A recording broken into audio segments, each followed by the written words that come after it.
Hello guys, welcome to my channel. ಇವತ್ತಿನ recipe tomato ಗೊಜ್ಜು ಅನ್ನ.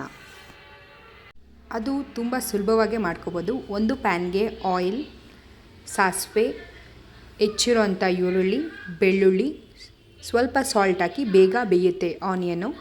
ಮತ್ತು ತಿರ್ಗಿ ಹೆಚ್ಚಿರುವಂಥ ಟೊಮೆಟೊ, ಅದಕ್ಕೆ ಅರಿಶಿನ ಪುಡಿ ಮತ್ತು ಸಾಲ್ಟ್ ಹಾಕಿ, ವಾಟರ್ ಏನೂ ಹಾಕಕ್ಕೆ ಹೋಗಬೇಡಿ. ಅದು ಆಯಿಲಲ್ಲೇ ನೀಟಾಗಿ ಫ್ರೈ ಆಗಬೇಕು.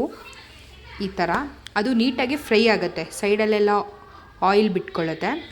ನಂತರ ಅದಕ್ಕೆ ವಾಟರ್ ಹಾಕಿ ತಿರ್ಗಾ ಬೇಯಿಸಿದ ಮೇಲೆ ಪುನಃ 2 ಸ್ಪೂನ್ ಖಾರದ ಪುಡಿ ಹಾಕಿದ್ಮೇಲೆ ಸಾಲ್ಟ್ ಬೇಕಿದ್ದರೆ ಹಾಕ್ಕೊಳ್ಳಿ, ಟೇಸ್ಟ್ ನೋಡಿ, ಇಲ್ಲ ಅಂದರೆ ಇಟ್ಸ್ ಓಕೆ. ಮತ್ತು ಸ್ವಲ್ಪ ವಾಟರ್ ಹಾಕಿದ್ಮೇಲೆ ಇನ್ನು ಒಂದು 5 ಮಿನಿಟ್ಸ್ ಬಾಯ್ಲ್ಡ್ ಮಾಡಿದ್ಮೇಲೆ ಟೊಮೆಟೊ ಗೊಜ್ಜು ರೆಡಿ ಆಯಿತು.